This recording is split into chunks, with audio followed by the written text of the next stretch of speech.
Well, welcome into the Pat White Show, folks. And we've got a special guest today. It's somebody who I have known for, well, a while because I met her a long time ago as a member of the Isaac Walton League of America. Her parents, Chris and Angie, are members of the club, and they have children who are members of the club. It's a conservation club, but it's also a very top of the line shooting range. And that's what's really cool about it. Well, I met this young lady.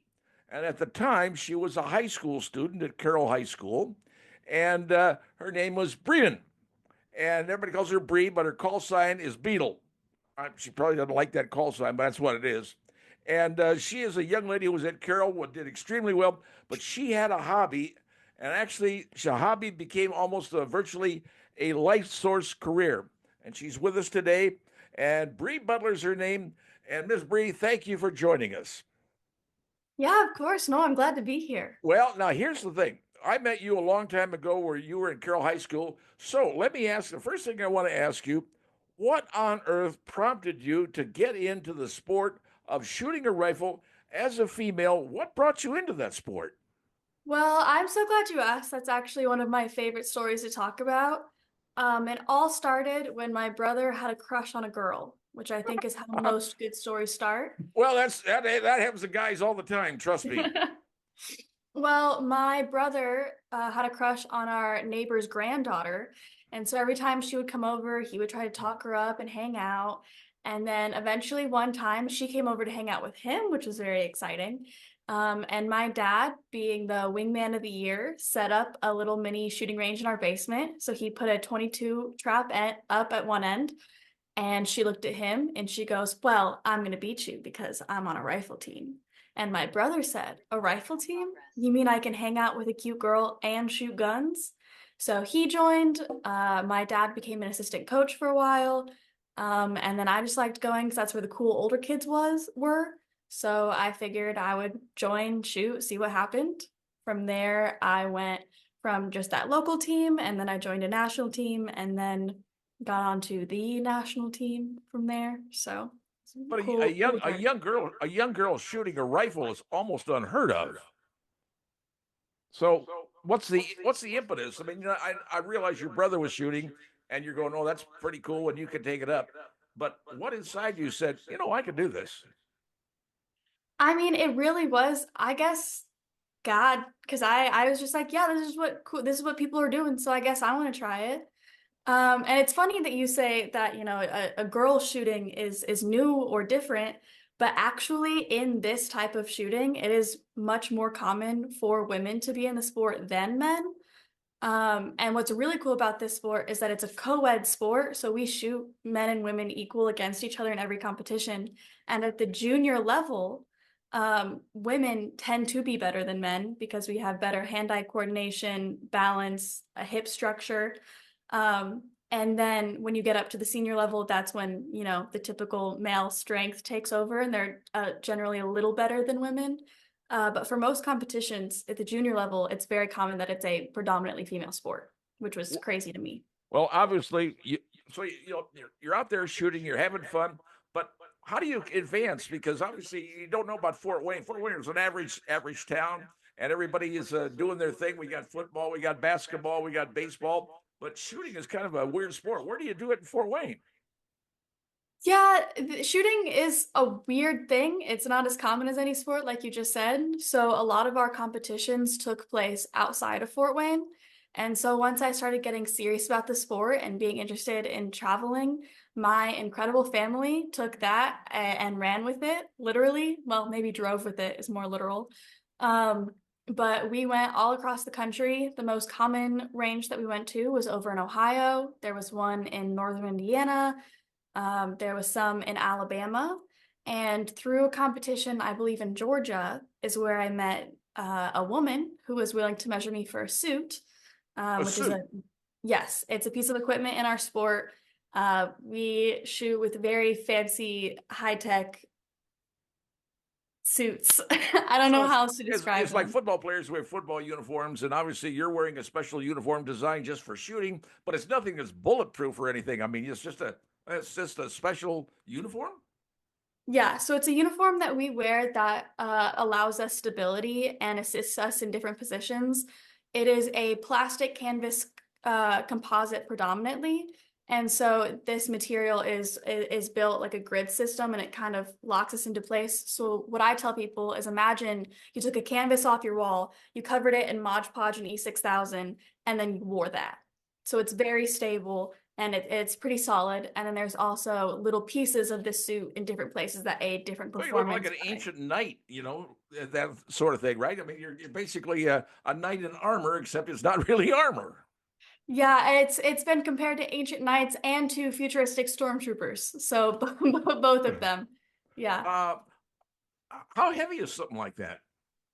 Oh, I would say like 15 pounds, I would guess, 10 to Really? 15.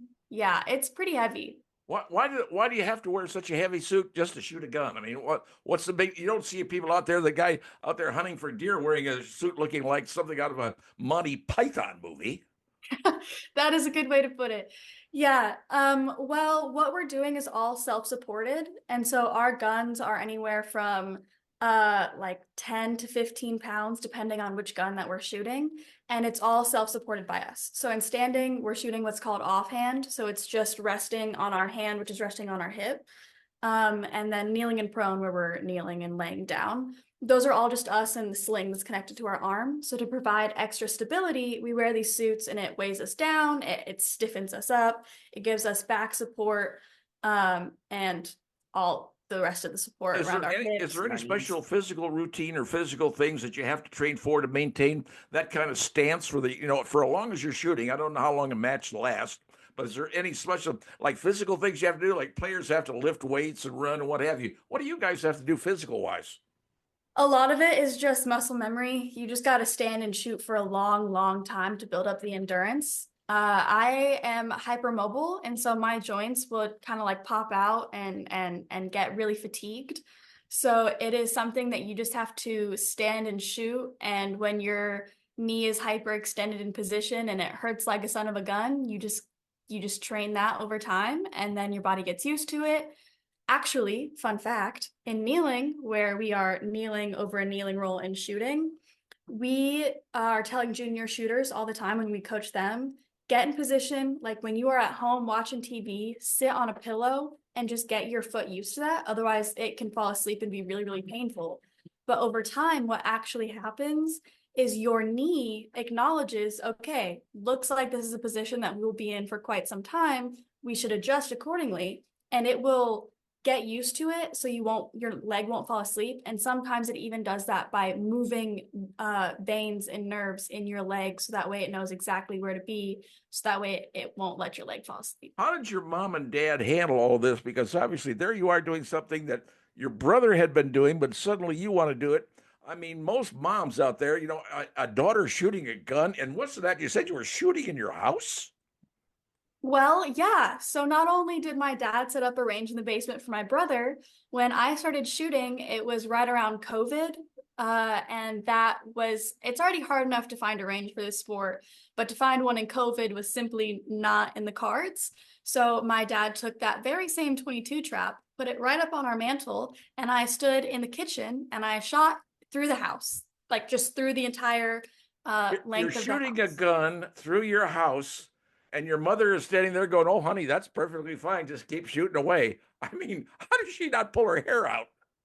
Well, actually, she didn't stand right there. Generally, what she was doing, because I would practice when I got home from school, which is also when she would try to cook dinner for the family. So instead of just standing next to me, she took all the kitchen stuff, brought it into the laundry room, and then she would try to cook dinner in the laundry room while I was practicing. That's So dedication of parents as much as it is dedication of you. yeah, I couldn't be anywhere that I am without my parents. My dad drove me to every single competition, which again, I think I had two competitions in the state of Indiana annually. So he was driving all over the country for me every weekend. And my mom was doing all sorts of things to try to cook in ingenious ways. So that way I could make sure that I had my practice How time did your in. classmates at Carroll High School think of you? Because obviously you'd have Carroll is famous for their football teams and basketball teams and what have you. Here's a girl doing something that nobody else is doing. How did your classmates react to you as being what you were doing? Well, most of them didn't know. It's not a common sport, and it's while it was pretty much my entire personality, it didn't really come up a lot in conversation. So, not too many people knew, but the ones that did, they were quite supportive, quite impressed. My close friends would brag on me pretty much as often as they could. And my teachers definitely knew because I missed quite a bit of class to go to these competitions. So they were all supportive. They were really interested. And I've actually gotten a lot of emails from teachers who I graduated from or left their class while I was still in high school. And even now that I'm in college, they reach out and say that they're still watching, that they support Now, what I do. just so people understand, obviously the schools had to be accommodating your situation, and you go into all these various meets and what have you. What kind of GPA were you able to maintain in high school? I believe I graduated, and I used to know all four decimals, so forgive me if I fudge a little bit here. But I believe I graduated with like a 3.986 or something like that. I couldn't see that if you'd paid me money when I was growing up, but I wasn't doing near the stuff that you were doing. Uh, all right, so you go through high school the entire time. You're there in your senior year. Now, suddenly you have to start thinking about what are you going to do after you graduate from high school. So what was your thought process? Obviously, you want to continue along. You love doing your sports. You've won a ton of medals, and what was the next process for you?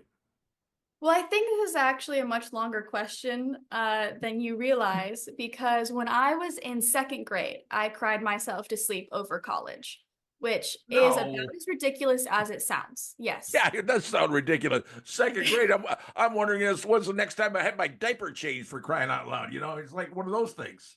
Yeah. So when I first found this sport my freshman year, I was like, perfect, this is it. I will do this forever. So I had my eyes set on college and a scholarship for the entire time that I was in this sport. Um, and so junior year is when I started talking to schools and being recruited by them. And then senior year is when that big scary decision comes. For a while, I had it narrowed down to two schools. Wasn't quite sure which way to go. Was leaning one way, but I figured that with such an important decision in my life, that I should probably pray about it and ask someone who knows much more than I do about what I should do. So I prayed, and I just felt an overwhelming response to Georgia Southern. And so once I listened to that and let God do what God was going to do, I went here, and I have been so incredibly happy since. One of the things I know about is one of the schools, and a lot of folks don't understand. There's some certain colleges in the United States that are well known for their shooting techniques, their skills, and teams that have won multiple, championships. Obviously, all those schools were looking at you to say, "Hey, join us, join us." One particular school that actually flew you to their school for a visitation in the middle of winter. Now, if you don't understand where she went, you don't understand why I bring that up. The middle of winter. What was that experience like going to that event? Well, in the most humble way, actually three schools did that. But I believe the one you're referring to is it was the chilliest one. Yes, it was. Yeah, so I was fortunate enough to get to go visit the University of Alaska. It was very cool. I quite enjoyed looking at the program and seeing the different things they had to offer. But it was truly beautiful to go up there. I was fortunate enough to go twice, actually. So I went in the winter to see what it was really like, if it was really as cold as they say. Yeah, It was. it's It cold as is. they It say, is. isn't it? Yes, yeah, it definitely is. The negative 40 degrees, not a Yes. joke. The feet of snow, that's real. I used to live there. And That's why I kind of know what it is. So I had the experience of living there, and I'm going. She went up there in the middle of winter. How do you recruit somebody in the middle of winter? Say, yeah, come on up to Alaska. It's really cool in the middle of winter. yeah, that one was definitely on my request to go see that. And then I was also able to go up in the fall, which wow, that was also really cool. To see the trees and the mountains. What's really nice that I love about Georgia Southern is that it's not quite the same winter that they have up there that we No. have down here. All right, so you eventually have to say, okay, you got to pick a school. And for those folks who don't realize, when she finally decided to pick a school, she decided to do it like people announce what their child is going to be, a boy or a girl, and what a reveal party was. And you ran yourself a reveal party at the chapter headquarters, the Isaac Walton League, in here in Fort Wayne, and all the folks. You had a very nice gathering of people, and nobody knew what was going on. So you had to reveal to what school were you going to, and we even had media coverage in there because that was an important thing for you. So how do you feel at an event like that, telling people, "Here's what I'm going to do"? It was really scary. It was really, really exciting. Uh, but again, like I said, I prayed about it and I asked God where to go. So it was really not like I was unveiling my decision at that point. It was like I was just unveiling God's. And so I was excited and I had no idea what was to come in that moment, but I was excited to start that journey. Now, in your lifetime, you have done a lot. You've gone to a lot of places. There's a junior Olympics for folks. Did you ever think about trying to make the a real Olympic team itself, and did you try for that? And how's that process work? It's really cool. When I was a sophomore, I qualified to be on the Junior Futures team, which is a branch of Team USA. And I was able to go down to Lima, Peru to shoot at Junior World Championships. And I do not take that sentence lightly because I think that is the coolest thing that I've ever been able to say. And I have had my sights set on further international competitions since that one. That was such an incredible experience, and I'm excited to go again. And in this past Olympic cycle, they had qualifiers, and it is a 3 competition event. So my team and I, the Americans on my team and I, went to the first trial, and then we went to the second trial, and after that, they kind of narrow it down to certain people that go to the third.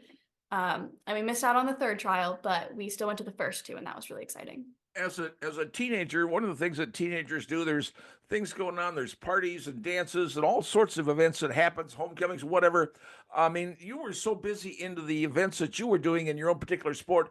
Do you look back and say, "Man, I kind of missed any of that"? Or are you just saying, "Hey, that was that, but I'm doing what I want to do"? I actually got to go to 4 proms at my time in high school, which, and I graduated early from high school, so I didn't even get to go to my own senior prom. And somehow I still managed to sneak 4 proms in there. So I'm really thankful for the experiences I did have. I had a great group of friends, some of which were in the same sport I was in, so they understood the time commitment, the requirement, and when I would come back from competitions, from like nationals, they would understand what I'm talking about for stuff like that. So I'm incredibly Aside from thankful. being a shooter and practicing in the sport, you had another love that I understand. Something else you did, and it involved some of the events that you went to as a student. You actually did some stuff for your other fellow students, and I believe it was a love of you had of design. Is that correct? Fashion Yes. design.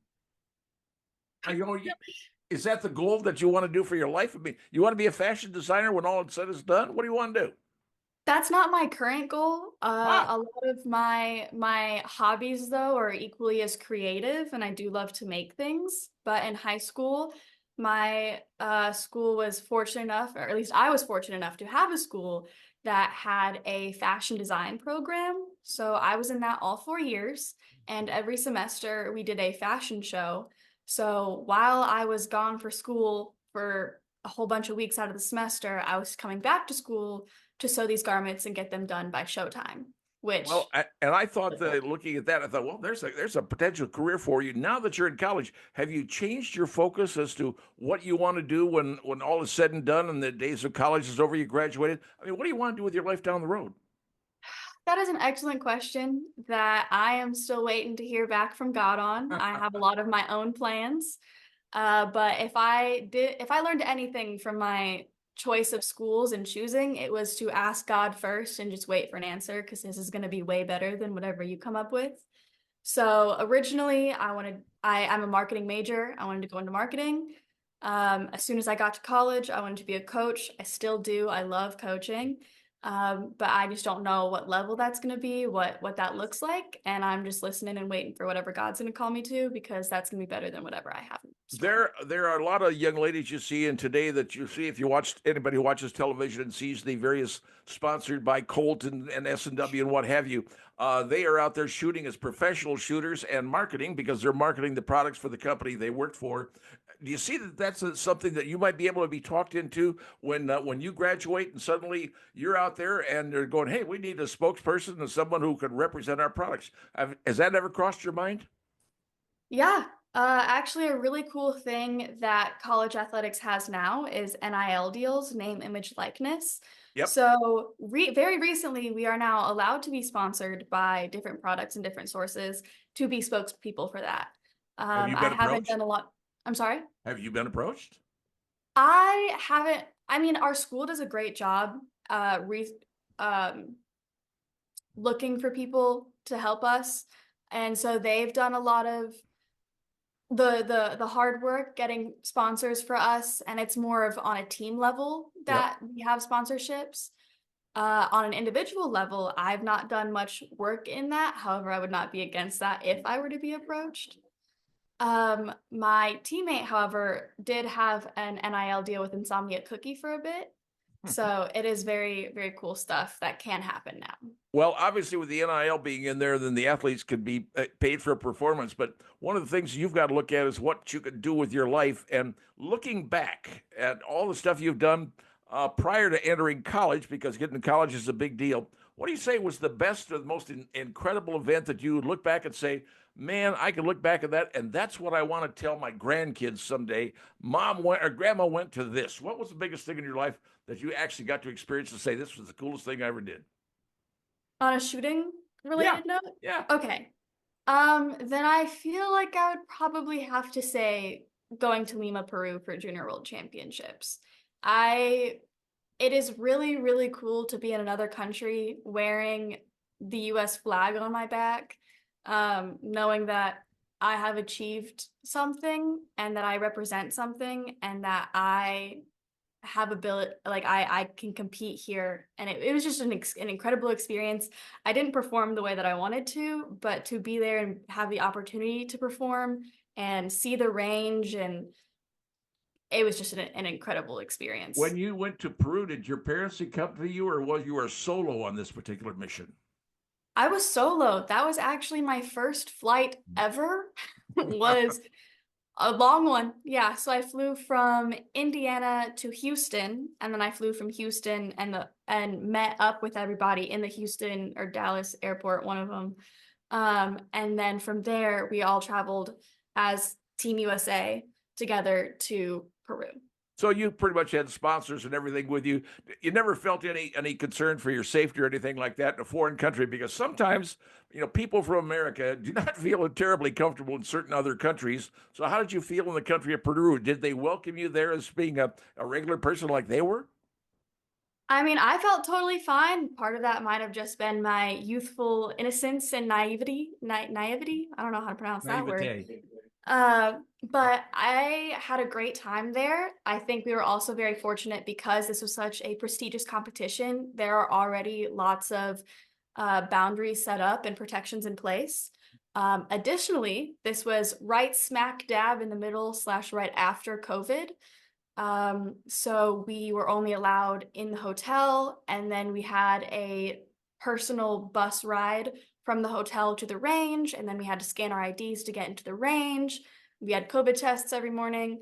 And so while these were all precautions for COVID, it also kept all the athletes quite safe. Well, I guess the biggest thing is when you go to an event like that, you're kind of on your own, seeing the world and places that you've never been to. What is the procedure that happens when you go to any meet, regardless whether it's in the United States or Peru or what have you? There's got to be a procedure that you do to get yourself set up for a match. So what is your procedure?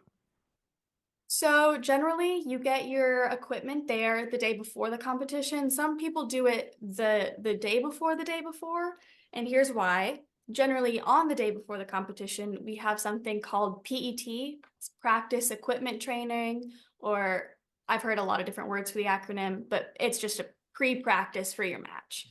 And so you generally are given a certain amount of time on the line for you to get all your gear out to practice, make sure that you have everything, make sure nothing's broken, and then just kind of get the lay of the land, check the lighting, check the targets. Each range is a little bit different, and so this gives you time to get acclimated to the range and what that looks like.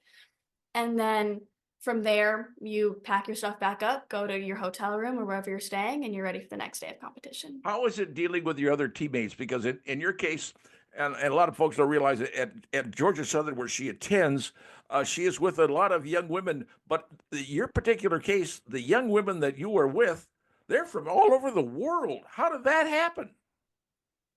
Well, my coach is a great recruiter. He is awesome. Apparently. He is a great guy. He's incredibly nice, and I think that makes it's awesome. A lot of people, a lot of good people want to come here and be with our team. And so because of that, we are fortunate enough to have we have 7 girls on the team currently, and one of them is from Germany, one from Spain, and one from Israel. And next year, we will have 8 girls, and one of them will be from Australia. So next year, 50% of our team will be internationals.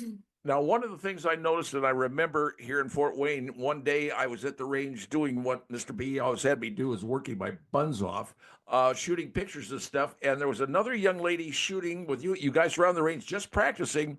In your particular craft, you know a whole bunch of people within other schools that are the best of the best, and all you various individuals, you're just friends, but you're competitors at the same time. How's that work out? I think this is pretty similar in other sports. Growing up, you watch the Olympics and you see as soon as one gymnast will finish their flips, they come off the line and they hug the other girls, regardless of what country they're from. I think when you spend so much time growing up going to competitions, I saw these shooters more often than I saw my peers at school. So these people became my close friends because I saw them every weekend. And of course, during my weekdays here, I was shooting. So my free time that I had was right before and after I shot with these friends who were also shooting. So we grow up as best friends for 3, 4 years, as long as we're, in high school competing. And then we all get to our senior year and we choose where we're going to go. And kind of with like the sorting hat from Harry Potter, we get spread out a little bit, but we're still really close. Well, when you were making the decision to go to college, then there should have been some of the girls and friends that you had shooting at other competitions. They were in other schools. Were they trying to say to you, "Hey, come to our school, come to where we are"? And what made you prompt as Georgia Southern as the place you had to go to, and that you had chosen? Yeah, I think that's one of the great things about having friends in other places is one, a college athlete is going to be a lot more candid than a college coach. Generally, they're all candid in very positive ways. Most people only have good things to say about their programs, but you can get a more personal review from an athlete if you're friends with them at the school. So I can reach out to my friend and say, hey, like you've been here for a while. When I talked to your coach, he said something like this, like, did I understand this right? Is this real? Or what does this program look like for you? And so then they can help explain things to you and give you deeper background. One girl at Georgia Southern who I did know we were just barely acquaintances, but I had run into her at different competitions, was Addie Burrow. She had just transferred to Georgia Southern the year before I did. And so right after I signed, I reached out to her and I was sending her all of those questions like, hey, Soren mentioned this one time. Well, how do I set that up? What do I do for this? And so she would help me figure that out. We have become incredibly close friends. She's since graduated, but it's cool that I can now be that upperclassman who helps current or incoming freshmen be like, hey, how do I sign up for this? And what do I do to log in here? And so What we was all it help each like other when out. you first went down to college? I mean, you never been away from your family, because your family is very close family, very good people. But suddenly you're away from family, you're on your own, you're in a different state, which is Georgia. And what was that like going to college for the very first time? Going, I ain't at home. This ain't my regular place. It was actually so incredibly cool to go back to my own place at the end of the day and to when my parents moved me in, they drove down with all my stuff, thankfully, because I had a lot of stuff and there was no way I was going to get it there without them. But I was joking when I was like, oh, come with me. I can take you to lunch. I know all the local spots. I'm a local here. And so just joking around that I felt like I was growing up, kind of coming into my own. Was it still just a dorm? Yes, but it was my dorm. And so I felt very cool and very fortunate to just kind of start blossoming here at Georgia Southern. And it's really, really cool because our weather is beautiful, our sun is beautiful. Like the sun is crazy down here. Um, and I didn't realize how much of an effect that has. Like everyone talks about it, but it is just so happy and incredible. And I remember biking through campus one day, I think maybe a month into school, and I almost just started crying because I felt home. I felt like this is where I belonged. It was so beautiful. We have an incredibly beautiful campus. And it was just such a moment of relief, thankfulness, and reflection, that God was right and He did take me to For the the right place. folks who don't know, Georgia Southern is close to Hilton Head. So if you've ever heard of Hilton Head, Georgia Southern is in that particular area. So you talk about the nice weather, you see people down there playing golf. You kind of know the area that you're working with. Now, here you are in your second year, but how do the people at your fellow students at Georgia Southern, when you guys became the conference championship there, and you saw the presentation, you were at a football stadium, there was rings being. How are you treated by your fellow classmates at your college? Pretty good. Again, rifle is quite a small sport, and so it's taken some time for a lot of the student body to even know that we have a rifle team. But a lot of the hard work and dedication that the team has put in, not just since I've been there, but the whole time the program has existed, building a program, creating a legacy. And then Soren came in and really jump-started all of that. And then he recruited the class that we have now and that we've had the last 3 years and started to really put stuff in the history books and in the record books. And it's been really cool to watch not only us grow, but our reputation. And when I go to classes, instead of hearing, oh, we have a rifle team, I hear, yeah, isn't our rifle team like pretty good? And I'm like, yeah, actually, we're going to this competition this weekend, or we just qualified for this, or we set a new school record last weekend. So it's really cool to watch the student body grow in awareness and support. Well, And even having during this year, you guys were as high as rated, if memory serves me right, #3 team in the United States at one time. And what really was interesting, and I kind of followed this when the NCAA, believe it or not, folks, they have a rifle team championship, just like football or baseball or what have you. Your team was picked this time for the very first time to attend the NCAA championship. How did you guys feel when you were told that, hey, you're going to the nationals? Well, actually, just to make one amendment real quick, the highest ranking that we had this year was second in Second, the okay, I'm country. wrong. Yeah, yeah. No, you're good. It's just I think it's pretty cool, so I wanted to share. But we were second for I think like 3 weeks straight. It was very exciting. But back to the NCAA qualification, we were kind of just relieved, to be honest, because last year we also had quite a commanding season, and then we had a poor day on qualifications, just the one day that it counts a little more than others, and we missed the mark by a third of a point to make it to NCAAs. So this year we came back and we were quite determined and we felt a lot more prepared.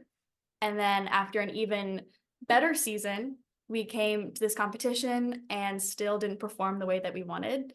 So for a while it was close. We weren't sure which way it was going to go. And thankfully, we had a Zoom call that night once all the final results were in. And our coach gave us the good word. He told us that we had made it, and we all started screaming, dancing. I think one of us cried. So it was really great.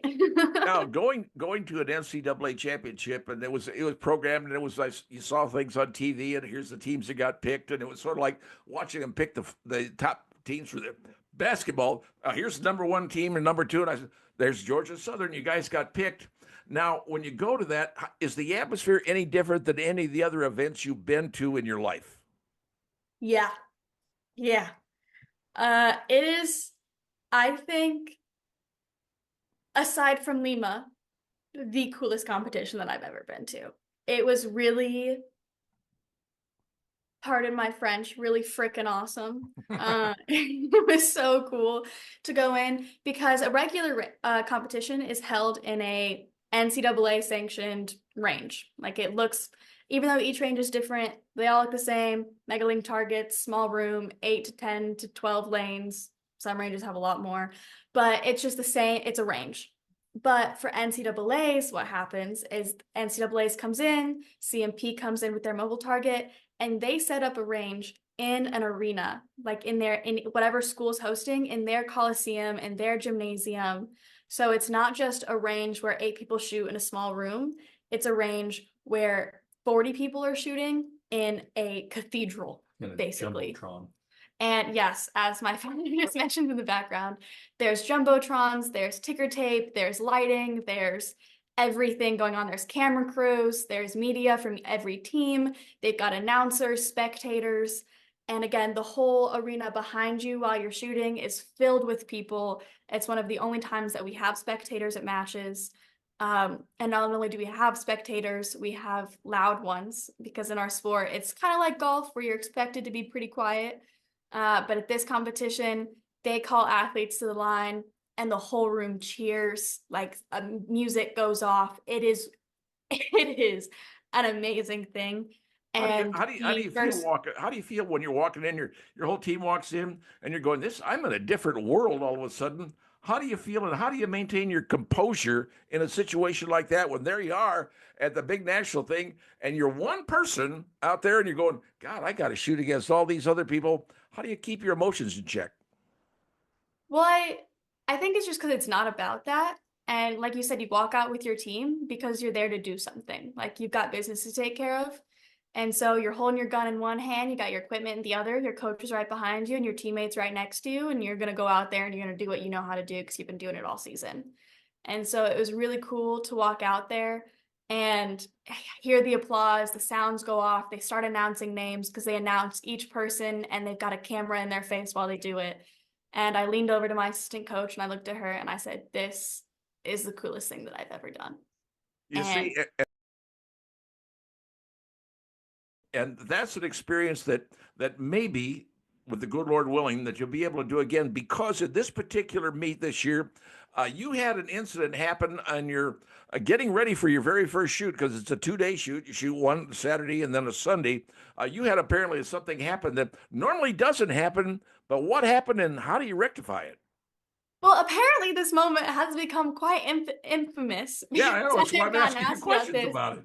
a couple times. But yes, my sling broke, which for people who don't shoot, and we have two sling positions. So we shoot kneeling and then prone and then standing. Standing is all offhand, but kneeling and prone, we have a strap around our arm that connects to our gun and it helps support a lot of the weight. And in the middle of ciders, so in the middle of the prep or practice time, right before we shot, literally 5 minutes before the competition record fire begins, my sling breaks. And I stood up just to fix my alignment with the target for a little bit. And I see this little shiny piece fall from the sky because it was from my arm, so it just fell down.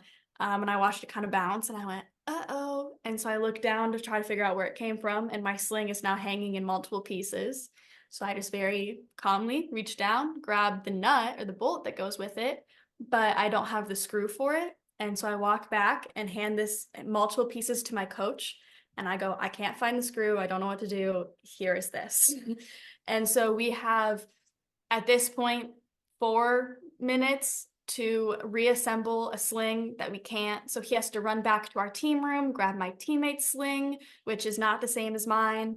And then I had to throw that on and just try to guess at the measurements and adjustments. And this is quite a pivotal piece of equipment. Like this, it was what builds the foundation of yourself. Yeah. I was able to get one shot off insiders before competition started. What, And now, then what's the normal person get off for sighters? You got one shot off. What's the normal person get? 15 to 20.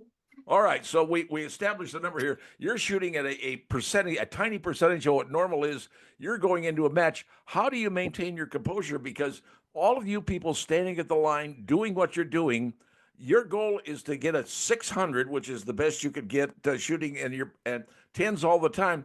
How did you get your focus back? Because this is upsetting your entire routine, the way you do things.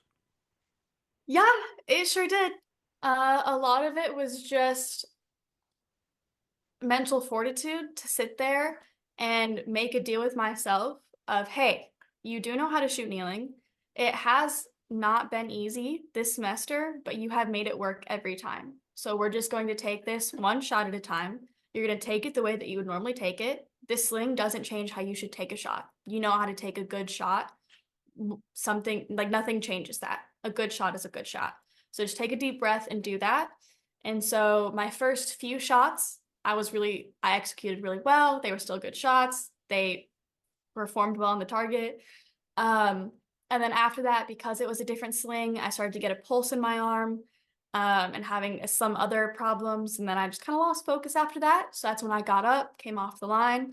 And I just looked at Soren and Abby. And by then, thankfully, they had been able to piece apart my original sling with different random pieces. And so I could put my own sling back on. And so for the last 20 shots, sorry, the last 10 shots of the total 20 in kneeling, I was able to get back down, use my own sling, and wow, it was great. Well, yeah. So as my dad again included, every time you change something, you have to re-sight in. So Yep. I get down with 10 more shots, but it took 3 shots to sight in with this sling. So my final 7 shots, I got to take the way that I wanted with my It own. wasn't it now, let's be honest, it wasn't your best score at shooting in that particular position. I think you shot what, a 580 out of 600 if memory serves me right. I could be wrong, but it wasn't your best. But the next day, you came out shooting. I think you were shooting air rifle the next day. You didn't let anything get in your way. You guys went out there and just kicked butt, took names, and passed out receipts. Yeah, it was really exciting. I was a couple points below my average in small bore, like you had said. That one, you're generally not as much looking for a 600. I believe my average was like a 586. I'm just gonna guess if that's inaccurate, higher or lower. Uh, but somewhere between an 86 and an 88. And I shot a 580, so a little bit low, but that happens. Yeah. And so then the next day I was shooting air rifle, and that one is one that you want to be as close to 600 as you can. And so I was trying to limit the expectations that I had for the match because I didn't want my performance the day before to affect it in any way. So I just went out there and I was excited to perform the way that I want and to have the mental mindset that I had been able to maintain the whole season that I feel like I lost out on the day before. And so this competition, day 2, I really prioritized focusing on where my value lies, and that regardless of what I shoot, my value is constant in God. And to know that, again, I get to control how I take the shots, and I can shoot a good shot regardless of my feelings, regardless of my comfortability, and regardless of the situation. All So just right. to So go out there and do the best that I your can. freshman year, you guys missed out by just slim points to get into the NCAA. Your second year as a sophomore, you guys got in the big show. You believe you made 5th place out of so you 5th place. Now, is this a motivator to you next year, your junior year, to say, okay, we didn't get in, we got in, we didn't do as well as we could. All right, NCAA, we're coming the next year. Yeah, we're really excited. I think one of the main takeaways from our team chat or team huddle after our competition was we're all really proud of each other. We all did a really good job. We all shot through a lot of adversity, and it's hard doing anything for the first time. So overall, that competition was a win. The season was a win. Like, it was still good, but also we are all capable of more than what we did that day, and we are all ready to show that next year as well. And obviously, next year you could go. You're going to have some new people in. How many people are you losing off of your team this year that will not be back next year because of graduation? None. And Whoa! that is exciting. I would say probably in the annals of people that follow the shooting sport, they're going. These young ladies, they got one more. They got a year under their belt. They could come in and be really serious in the next year as a junior. Is that what you guys are focusing on now? I think we're just focusing on getting better one step at a time. And so what's really exciting is we all have a year of experience now, and it's already hard for Soren to pick the counting team. So next year, when we have the same talent and the same work ethic, and we're only adding to it, that I hope that we can make his decisions as difficult as possible this next year, getting better Well, together. the good thing is that you're now got some experience under your belt. You're going to be a junior next year, and that puts you in the upper class. Do you get to nurture and pep up some of the other kids that are coming in, the new kids that are looking up to you to say, "Man, what do I do? Where do I go?" I mean, you feel like you're now the leader. Um, I think it's really cool as a team that we all kind of lead each other together. Like I've said in a couple other interviews, is that we're only a team of 7 and now a team of 8. So we all have to work hard together. We don't have anyone who doesn't give 110% on the range.